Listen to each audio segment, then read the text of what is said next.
Hello नमस्कार दोस्तों, स्वागत है आपका मेरे YouTube चैनल EduTree में। दोस्तों आज के इस वीडियो में हम BPCS 187 मानव संसाधनों का प्रबंधन को पढ़ेंगे। इसके क्रम में आज हम मानव संसाधन प्रबंधन के स्वरूप, विस्तार और उद्देश्य को जानेंगे। तो चलिए शुरू करते हैं आज की इस वीडियो को। साथ ही अगर अब तक अपने चैनल को सब्सक्राइब नहीं किया है तो चैनल को सब्सक्राइब कर लीजिए और अपनी तैयारी और बेहतर ढंग से करने के लिए साथ में बने बेल आइकन को जरूर क्लिक कीजिए ताकि मेरे आगे आने वाली वीडियो का नोटिफिकेशन आपको मिलता रहे और आपकी तैयारी और बेहतर ढंग से हो सके। साथ ही आपको बता दूं, इससे पहले मैं अन्य कई विषयों पर और भी कई वीडियो बना चुका हूं, तो आप अपने उस विषय को डिस्क्रिप्शन में जा कर के चेक कर सकते हैं। वहाँ मैं सभी वीडियो का लिंक दे दूँगा। तो चलिए शुरू करते हैं आज के इस टॉपिक को, जिसमें हम पढ़ेंगे मानव संसाधन प्रबंधन का स्वरूप, विस्तार और उद्देश्य। एक संगठन में मानव संसाधन ही उसके विभिन्न क्रियाकलापों में संलग्न होता है, वे प्रबंधक हो या कर्मचारी। एक कोई भी जो संगठन है उसमें मानव संसाधन, जो मानव होते हैं, वही उसके सभी क्रियाकलापों को करने में अपनी भूमिका निभाता है। वे प्रबंधक हो, चाहे वो मैनेजमेंट के काम करने वाले हो, चाहे एक साधारण कर्मचारी, या फिर हम सरल शब्दों में कहें तो मानव संसाधन प्रबंधन ऐसा संगठन है जो उसमें काम करने वाले व्यक्तियों या कर्मचारियों का प्रबंधन का कार्य करता है, यानी उसके मैनेजमेंट का कार्य करता है। यह कार्य मुख्यतः इन नियमों के अनुसार किया जाता है। जानते हैं ये कौन कौन से नियम हैं? संगठन के उद्देश्य एवं लक्ष्यों की प्राप्ति में सबसे महत्वपूर्ण संसाधन मानव संसाधन होता है। कोई भी संगठन हो, उसमें जो कार्य होते हैं, उस कार्य की प्राप्ति उसमें काम करने वाले व्यक्ति के माध्यम से ही होता है। यानी कि उसके जो लक्ष्य की प्राप्ति होती है, उसमें जो सबसे महत्वपूर्ण संसाधन है, संसाधन कई हो सकते हैं, धन हो सकता है, मशीनरी हो सकती है, पर उसमें मानव संसाधन सबसे प्रमुख होता है। उसके सहायता से हम उसके लक्ष्यों की, उस संगठन के लक्ष्यों और उद्देश्यों की प्राप्ति करते हैं।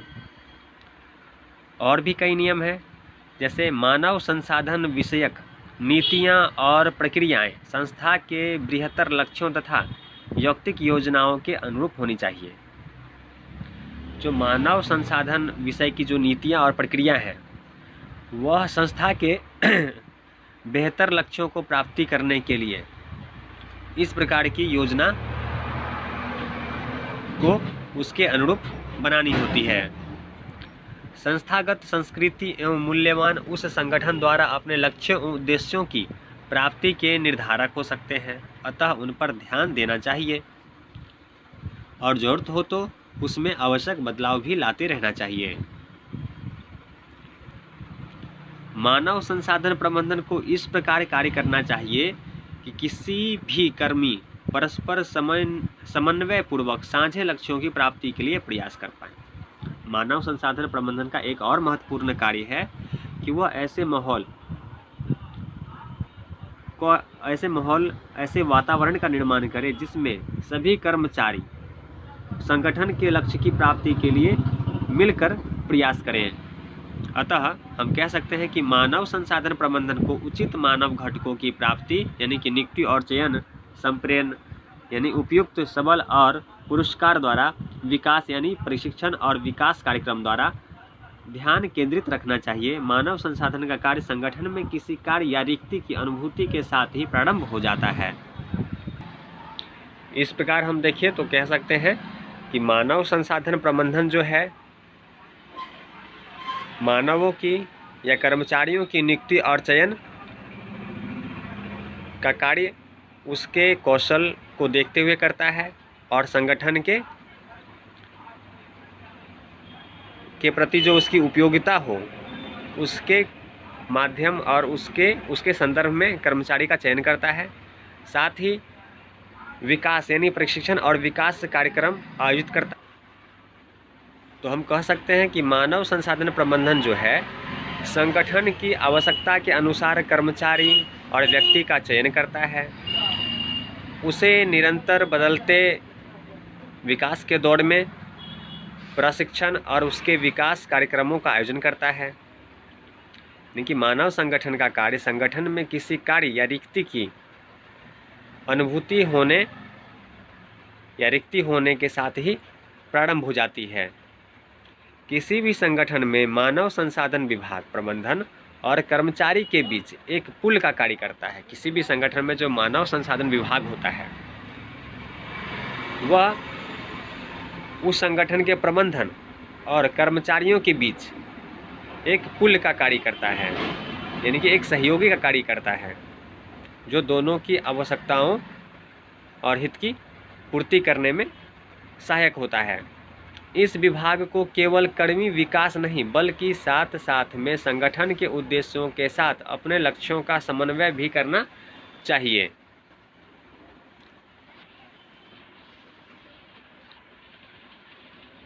मानव संसाधन कर्मिक प्रबंधन से भिन्न होता है। जो मानव संसाधन में काम करने वाले, मानव संसाधन प्रबंधन में के लिए काम करने वाले लोग थोड़े भिन्न होते हैं। कर्मिक प्रबंधन का विचार अपेक्षाकृत सीमित संकल्पना का होता है और इसे मानव संसाधन प्रबंधन में मानव संसाधन विकास के साथ ही स्थान दिया जा सकता है। मानव संसाधन प्रबंधन का विषय क्षेत्र या विस्तार अधिक व्यापक होता है और मानव को संगठन का एक महत्वपूर्ण संसाधन मानकर उसे सुयोग्य बनाता है। यानी कि मानव संसाधन प्रबंधन जो है वह मानव को एक महत्वपूर्ण संसाधन मानकर, जैसे किसी भी कार्य को करने के लिए, किसी भी संगठन को चलाने के लिए उसमें बहुत सारे चीज़ों की आवश्यकता होती है, चाहे वो मशीनरी के रूप में हो चाहे अन्य किसी रूप में। उसी प्रकार से मानव भी एक संसाधन के रूप में ही वहाँ उपयोग आता है। अतः मानव संसाधन प्रबंधन जो है वह उसे उस कार्य के योग्य बनाने का प्रयास करता है और बनाता है। सभी कर्मियों को एक टीम की भांति कार्य करने को तैयार रखना आदि इसके दायित्व हैं तथा उस संगठन में जितने भी कर्मचारी होते हैं उनको एक टीम की तरह कार्य करने के लिए उनके इस दायित्व का भाव कराते हैं और वह इसके लिए उन्हें तैयार करते हैं। यहाँ हम अगर चर्चा की दृष्टि से मानव संसाधन प्रबंधन को 3 उपपदों में विभाजित कर सकते हैं, जैसे है मानव, दूसरा संसाधन, तीसरा प्रबंधन। मानव से यहाँ हम अर्थ यह निकालते हैं कि किसी संगठन तंत्र में ये उसके कर्मी या कार्यबल होते हैं। मानव जो है किसी संगठन में उसके कर्मचारी और उसके कार्यबल के रूप में होते हैं। बात करें संसाधन की तो दुर्लभ या सीमित परिणाम में सुलभ परिसंपदा वित्त आदि की ही भांति व्यक्ति है। संसाधन से यहाँ तात्पर्य यह है कि किसी भी संगठन में जिस प्रकार वित्त यानी धन की आवश्यकता होती है, मशीनरी की आवश्यकता होती है, उसी प्रकार व्यक्ति की भी आवश्यकता होती है। तो यहाँ व्यक्ति संसाधन के रूप में ही उपयोग में आता है। प्रबंधन की बात करें तो प्रबंधन से हमारा तात्पर्य संगठन के लक्ष्यों और उद्देश्यों की प्राप्ति के लिए संसाधनों का इष्टतम एवं पर्याप्त प्रयोग। प्रबंधन से अर्थ है कि किसी संगठन में जो कर्मचारी हैं वे कर्मचारी उस संगठन के लक्ष्य और उद्देश्य की प्राप्ति के लिए अपना सर्वोत्तम योगदान दें। प्रबंधन में इन 5 मुख्य गतिविधियों को शामिल किया जा सकता है। तो आइए इन 5 मुख्य गतिविधि को जान लेते हैं। नियोजन यानी योजना बनाना। किसी भी संगठन में किसी भी लक्ष्य उद्देश्य को प्राप्ति करने के लिए एक योजना होना चाहिए ताकि वह काम उस निर्धारित समय में हो सके। दूसरा संगठन करना, इसमें कार्यों का विभाजन, विभागों की स्थापना, अधिकार सौंपना, संवाद सूत्र की स्थापना आदि है। संगठन करना मतलब ऑर्गेनाइज करना, कर्मचारियों के बीच उसके संगठन के कार्यों को बांट देना ताकि वह कार्य सही ढंग से चलता रहे। कर्मी नियोजन, इसमें चयन, भर्ती, प्रशिक्षण कार्यक्रम आयोजन, निष्पादन, मूल्यांकन, कर्मियों को परामर्श आदि प्रदान किया जाता है। कर्मी नियोजन यानी कि जो कर्मी का चयन किया जाएगा, चाहे उसे प्रशिक्षण दिया जाए या कोई कार्यक्रम आयोजन किया जाए, चाहे वो प्रशिक्षण का ही कार्यक्रम क्यों ना हो, इस तरह के कार्य होते हैं कर्मी नियोजन के अंतर्गत। नेतृत्व की बात करें तो लीडिंग, कर्मियों में उत्साह एवं संप्रेरणाएं बनाए रखना और सुनिश्चित करना कि सभी कार्य आवश्यकता अनुसार समय पर होते रहें। नियंत्रण, गुणवत्ता, विक्रय आदि के मानक स्तरों पर निर्धारण, वास्तविक निष्पादन की मानकों के साथ तुलना और आवश्यक होने पर समुचित सुधार करना। जो संगठन के जो कार्य हो रहे होते हैं वह उसके कुछ मानक होते हैं जिसके निर्धारण से वह कार्य किया जाता है। तो उन मानक स्तरों का निर्धारण और उन मानकों के निर्धारण के अनुसार ही उस कार्य को करने का प्रयास। अगर उसमें कुछ कमी है तो आवश्यक होने पर उसमें सुधार लाना। अंततः कहा जा सकता है कि मानव संसाधन प्रबंधन किसी संगठन में उपलब्ध कार्यबल का उस संगठन के लक्ष्यों और उद्देश्यों की प्राप्ति के लिए पर्याप्त एवं उपयुक्त रूप से प्रयोग करना है। तो आप फिर से मानव संसाधन प्रबंधन की परिभाषा इस प्रकार से दे सकते हैं कि मानव संसाधन प्रबंधन किसी संगठन में उपलब्ध कार्यबल का उस संगठन के लक्ष्यों और उद्देश्य की प्राप्ति के लिए पर्याप्त रूप से उस बल का प्रयोग करना है, और वह बल व्यक्ति के रूप में होता है। किसी भी संगठन, मानव संसाधन प्रबंधन में का कार्य जो है किसी संगठन में उपलब्ध जो कर्मचारी हैं उनके संगठन से, उन व्यक्तियों से उस संगठन के लक्ष्य और उद्देश्यों की प्राप्ति करने के लिए उनका पूर्ण रूप से उनका सफल उपयोग करना, यही मानव संसाधन प्रबंधन का कार्य है।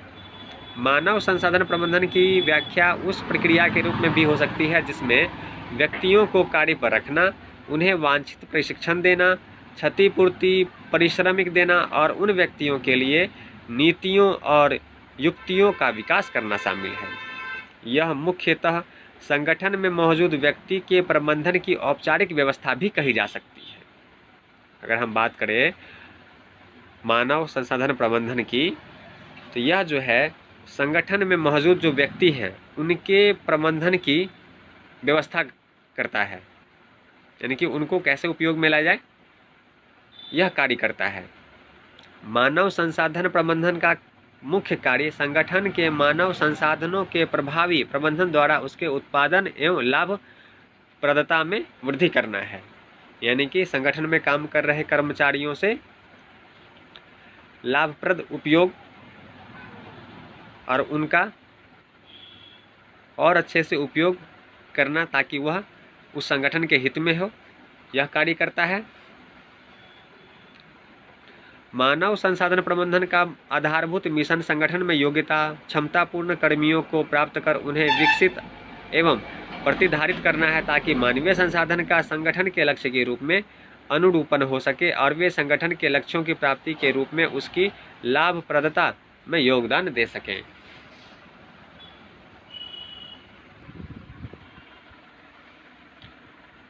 अब बात करें तो मानव संसाधन प्रबंधन के जो उद्देश्य हैं उसे समझ लेते हैं। समाजीय उद्देश्य, हमें ध्यान रखना चाहिए कि प्रत्येक संगठन समाज का ही एक अंग है, अतः उसे सामाजिक आवश्यकताओं और चुनौतियों के प्रति संवेदनशील होना चाहिए। जितने भी संगठन हैं वे सभी समाज के ही अंग होते हैं और उन्हें सामाजिक आवश्यकता और चुनौती के प्रति हमेशा संवेदनशील होना चाहिए, किंतु इसके संगठन पर नकारात्मक प्रभाव नहीं हो इस विषय में भी सचेत रहने की आवश्यकता है। भले ही मानव संसाधन प्रबंधन समाज का ही एक अंग है, उसे समाज में आने वाले परिवर्तन और आवश्यकता के प्रति संवेदनशील होना चाहिए, पर उसे इस बात का भी ध्यान रखना चाहिए कि उसके कार्य पर और उस संगठन पर कोई नकारात्मक प्रभाव न पड़े। यहाँ मानव संसाधन विभाग की भूमिका महत्वपूर्ण हो जाती है। यह सुनिश्चित कर सकता है कि समाज की ज़रूरतें नीति संगत एवं उत्तरदायी रूप से पूरी हो तथा संगठन के अपने उद्देश्य की कोई ठेस नहीं पहुँचे।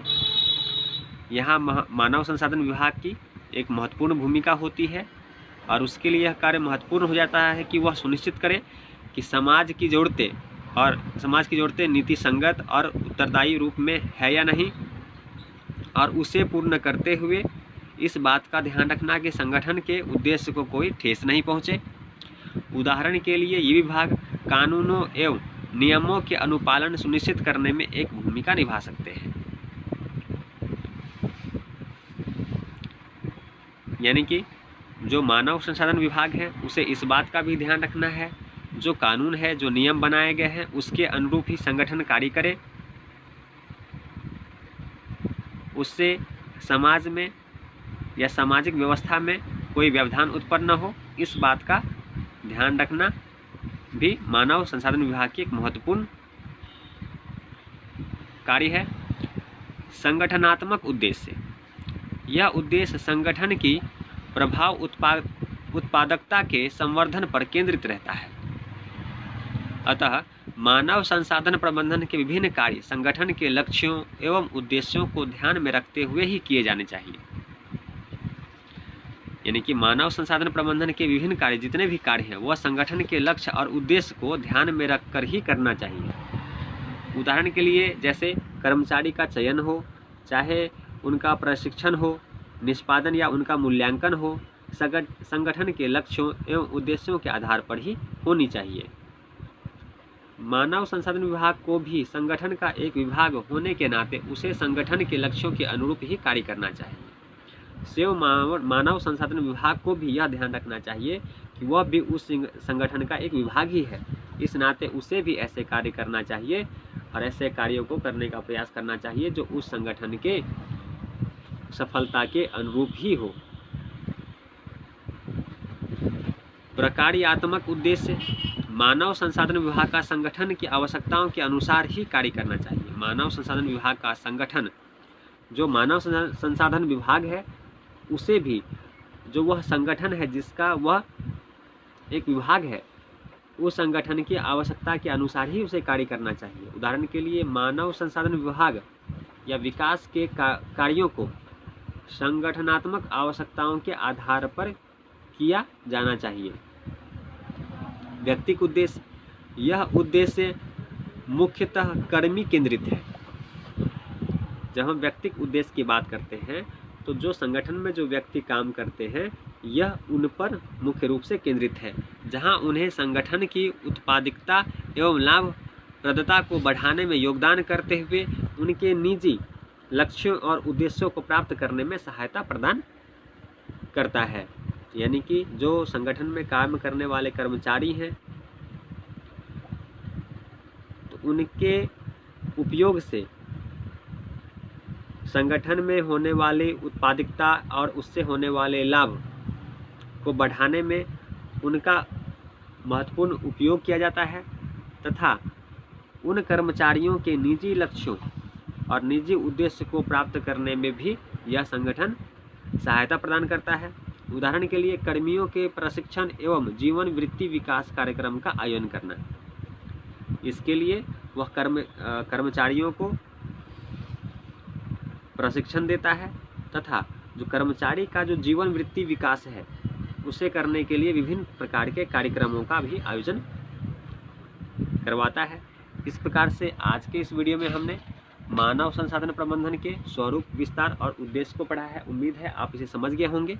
अगर एक बार में आप बेहतर ढंग से नहीं समझ पाते हैं तो 1 से 2 बार इस वीडियो को देखिए, बहुत ही आसानी से आप इसे समझ जाएंगे और इस पर आपको एग्ज़ाम में प्रश्न देखने को अवश्य मिलेगा। यह बहुत ही महत्वपूर्ण टॉपिक है, तो इसे आप अच्छे से तैयार कर लें।